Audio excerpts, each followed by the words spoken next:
क्या आपने कभी देखा है कि अंधे भी नॉर्मल लोगों की तरह देख सकते हैं और गूंगे बोल पड़ते हैं? जब अंधा पहली बार देखता है तो लगातार दुनिया को देखकर फोकस के साथ दुनिया को ऑब्जर्व करता है और खुशी के मारे सबका वर्णन सामने वाले के साथ करता चला जाता है। और गूंगे की जब बुद्धि का विकास होता है तो बड़ी से बड़ी समस्या का सॉल्यूशन पेंटिंग के माध्यम से कनवास पर उकेर देता है। अब आप ये सोच रहे होंगे कि आप ये कैसी बातें कर रही हो, क्या कभी कोई अंधा भी देख सकता है? जी हाँ, बिल्कुल, अंधा भी देख सकता है। आपसे एक छोटी सी रिक्वेस्ट है कि आपको वीडियो फोकस के साथ पूरा देखना है। अगर बीच में स्किप करते हो तो पूरी बात समझ में नहीं आएगी। एक समय की बात है कि एक लड़का अपनी दोनों आंखों के ऑपरेशन के बाद ट्रेन से दिल्ली से चेन्नई जा रहा था। रास्ते में खूबसूरत हरे भरे खेत खलियान, पेड़ पौधे, नदी नाले, पर्वतों को देखकर उसे बड़ा आश्चर्य भी हो रहा था कि अब मैं वो सब देख सकता हूँ। अपने पेरेंट्स से बार बार खुशी के मारे चिल्ला चिल्ला कर बात कर रहा था, पापा देखो कितने सुंदर खेत हैं, कितना सुंदर नज़ारा है। जो चीज़ें उसे समझ में नहीं आ रही थी उसे पूछ भी रहा था कि ये क्या है, वो क्या है। आसपास के लोग सब हैरान थे कि 26 साल का लड़का चिल्ला चिल्ला कर बात कर रहा है और मूर्खों जैसी बातें कर रहा है। उसके पिता ने लोगों को समझाया, प्लीज़ आप शांत रहें और क्षमा करें, मेरा बेटा जन्म से अंधा था, आज पहली बार दुनिया को ध्यान से देख रहा है। उसको ऑपरेशन के बाद पहली बार आंख मिली है, इसलिए इस प्राकृतिक खूबसूरती का वर्णन कर रहा है। इसके बाद उस लड़के ने दिल्ली टू चेन्नई एक स्टोरी लिखी और लोगों को उसकी स्टोरी बहुत पसंद आई। इस लड़के की कहानी में दो बातें बहुत ही इंपॉर्टेंट है जो हम सबको मैसेज देती हैं कि जब भी आपको गोल्डन टाइम मिलता है उसको वेस्ट मत करो। क्या आपने लड़के को ऑब्जर्व किया कि वो अपनी लाइफ के हर मोमेंट को जी रहा था, उसे यूटिलाइज कर रहा था। सबसे इम्पोर्टेंट बात यह है कि वो दिल्ली से चेन्नई तक सोया नहीं, लगातार मेहनत से हर दृश्य को ध्यान से ऑब्जर्व कर रहा था। उसका पूरा फोकस रास्ते में पड़ने वाले पेड़ पौधों, नदी नालों, पहाड़ों और झरनों पर था। वो ऐसे नोट कर रहा था जैसे कोई रीडर अपनी बुक पढ़ रहा हो। लड़का समझ चुका था कि आज तक मेरी लाइफ के सारे दिन वेस्ट गए हैं, अब मेरे को वो सब करना है जो मैं कल तक नहीं कर पा रहा था। अगर आपको भी लाइफ में कुछ पाना है, कुछ बड़ा करना है जो आप आज तक नहीं कर पाए हैं, उसके पीछे 3 कारण हैं। या तो आपने कभी कुछ करने का प्लान नहीं किया, या आपने पूरी लगन के साथ मेहनत नहीं की, या फिर आप काम को पूरे फोकस के साथ नहीं कर रहे थे। किसी भी असफलता के पीछे कारण जरूर होते हैं। हमें अपनी किस्मत को कोसने की अपेक्षा अपने गोल पर 100% मेहनत करने की और उस पर अपना 100% ध्यान देने की ज़रूरत है। आपने किसी मजदूर को ज़रूर देखा होगा, मालिक उसको शाम को तभी पगार देगा जब वह पूरे 100 बोरे अनाज के भरे दुकान तक पहुंचाने देगा। आप यहाँ पर गौर कीजिए, मजदूर अपनी पूरी स्ट्रेंथ के साथ, लगन के साथ तब तक चैन से नहीं बैठेगा जब तक वह उनको ट्रक से दुकान में नहीं रख देगा। भूखा प्यासा रह सकता है लेकिन काम को पूरी मेहनत और लगन से ज़रूर करता है। अब आप सोच सकते हैं कि क्या आपने कभी अपने गोल पर इतनी सीरियसली काम किया है, मेहनत की है? क्या कभी आपका पूरा फोकस काम पर रहा है? अगर आपको भी अपनी लाइफ में 100% सक्सेस होना है तो बहुत ज़्यादा मेहनत और ध्यान की ज़रूरत है। आपने जितने भी सक्सेसफुल फेमस व्यक्तियों के बारे में सुना होगा, जैसे doctor APJ Abdul Kalam, Bill Gates, Thomas Alva Edison, James Watt, 90% लोग ऐसे मेहनत कर सक्सेसफुल और वेल्दीएस्ट लोगों की कहानी सुनकर अक्सर ये कहकर अपना बचाव कर लेते हैं, अरे नहीं, इनकी तो किस्मत अच्छी रही होगी, इनके हमारे जैसे सर्कमस्टांसेस नहीं रहे होंगे।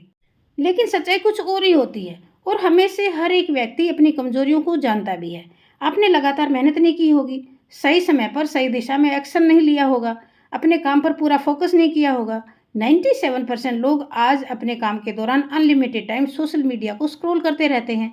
ईच एंड एवरी मैसेज को, नोटिफिकेशन को मोबाइल पर चेक करने में लगे रहते हैं। अपना कीमती समय फेसबुक, इंस्टा, ट्विटर, टेलीग्राम, कोरा पर खराब कर देते हैं। पूरी मेहनत और पूरे फोकस के साथ नहीं बल्कि अधूरे मन से गोल पर काम करते हैं। जब फेल हो जाते हैं तो अपनी परिस्थितियों को, आर्थिक स्थिति को ब्लेम करके खुद को इनोसेंट साबित करने में जुट जाते हैं। जब तक आप पूरी मेहनत के साथ, पॉजिटिव थिंकिंग के साथ काम पर फोकस नहीं करोगे, आप सफल नहीं हो सकते। कभी सक्सेसफुल लोगों के अतीत को उठाकर देखो, उन्होंने भी आर्थिक तंगी देखी होगी, वे भी बार बार फेल हुए होंगे, उनकी लाइफ में भी दुखों के साए आए होंगे, लेकिन उन्होंने जो ठाना उसे कर दिखाया। जानते हो कैसे? कंसिस्टेंटली मेहनत और फोकस करके अपने इरादों में सफल हुए हैं। अपना कीमती समय केवल काम को देते थे, प्रॉब्लम को लेकर रोते नहीं थे। अभी इस लेटेस्ट एग्जाम्पल को ही देख लो, चंद्रयान 3 की टीम ने किस तरह लगातार मेहनत करते हुए अपने प्रोजेक्ट पर 101% फोकस करके अपने गोल में सफल हुए हैं। उनकी कड़ी मेहनत का ही फल है। 23 अगस्त बुधवार की शाम को चंद्रयान 3 ने चांद की सतह पर सफल लैंडिंग की। चंद्रयान 3 चंद्रमा के साउथ पोल पर उतरा है। ये मिशन 24 घंटे काम करने वाले सैकड़ों वैज्ञानिकों के वर्षों की मेहनत का परिणाम है। इसरो के चेयरमैन एस सोमनाथ को इस मून मिशन के पीछे का मुख्य ब्रेन माना जाता है। चांद की सतह पर सफल लैंडिंग करने वाला भारत दुनिया का चौथा देश बन चुका है। पिछली बार चंद्रयान 2 की क्रैश लैंडिंग से हमारे साइंटिस्ट काफ़ी मायूस भी हुए थे, लेकिन इन्होंने हार नहीं मानी। इस बार फुल तैयारी और कड़ी मेहनत और फोकस के साथ गोल को अचीव करने में सफल हुए हैं। इसरो ने चांद पर भारत का तिरंगा लहरा दिया, हर भारतवासी का सर गर्व से ऊंचा कर दिया। यहाँ एक और कड़ी मेहनत और फोकस का उदाहरण लेते हैं, जेम्स वॉट और भाप का इंजन यानी स्टीम इंजन। जेम्स वॉट ने स्टीम इंजन संबंधी खोज की।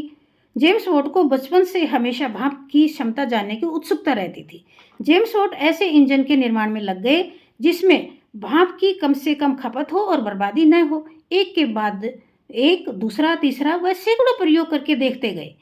हर बार उसे फेलियर मिलता, लेकिन जेम्स वॉट ने अपनी हर असफलता से कुछ न कुछ सीखा, हार नहीं मानी।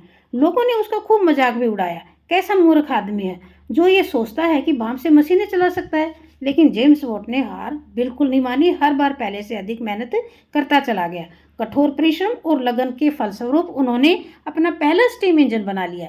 इसमें सुधार होते होते एक दिन भाप के इंजनों से रेलगाड़ियां चलने लगी। लगभग 200 सालों तक भाप के इंजन सवारियों को ढोते रहे और अभी भी कई देशों में लोकोमोटिव चल रहे हैं। कठिन परिश्रम के बाद, सैकड़ों असफलताओं के बाद 1782 में जेम्स वॉट ने डबल कार्य करने वाले इंजन का आविष्कार किया। आप भी एक सक्सेसफुल आदमी बन सकते हैं अगर आप भी अपनी सोच के साथ साथ कठिन मेहनत करें और पूरे फोकस के साथ एक्शन में रहें तो, क्योंकि एक्शन के साथ ध्यान लगाना बहुत ज़रूरी होता है। केवल सपने देखने से और पॉजिटिव सोचने से कुछ नहीं होगा, उसके साथ में कड़ी मेहनत, एक्शन और फोकस तीनों बहुत ज़रूरी हैं। आज अमिताभ बच्चन को कौन नहीं जानता है, लेकिन जब इन्होंने बॉलीवुड में पैर रखा था तो बार बार उनको असफलता हाथ लगी थी। अमिताभ की पहली सुपरहिट मूवी जंजीर थी, लेकिन इससे पहले उनकी 17 मूवी लगातार बुरी तरह से फ्लॉप हुई थी। लेकिन अमिताभ बच्चन की मेहनत और फोकस दोनों कम नहीं हुए, लगातार पूरे ध्यान से मेहनत करते चले गए और संघर्ष करते रहे और लास्ट में बॉलीवुड के शहंशाह बन गए। आप भी मेहनत करिए और काम पर फोकस रखिए, एक्शन में रहिए, एक दिन आपको भी सफलता जरूर मिलेगी। फ्रेंड्स, मैं पूरी उम्मीद करती हूँ कि आपको वीडियो पसंद आई होगी। इस वीडियो को लाइक कीजिए और शेयर कीजिए। अगर आपने सुमिता मोटिवेशनल चैनल को सब्सक्राइब नहीं किया है तो इसे सब्सक्राइब कीजिए, बेल आइकन को प्रेस करें ताकि नेक्स्ट वीडियो का नोटिफिकेशन आपको मिलता रहे। Thanks for watching this video. Wish you all the best.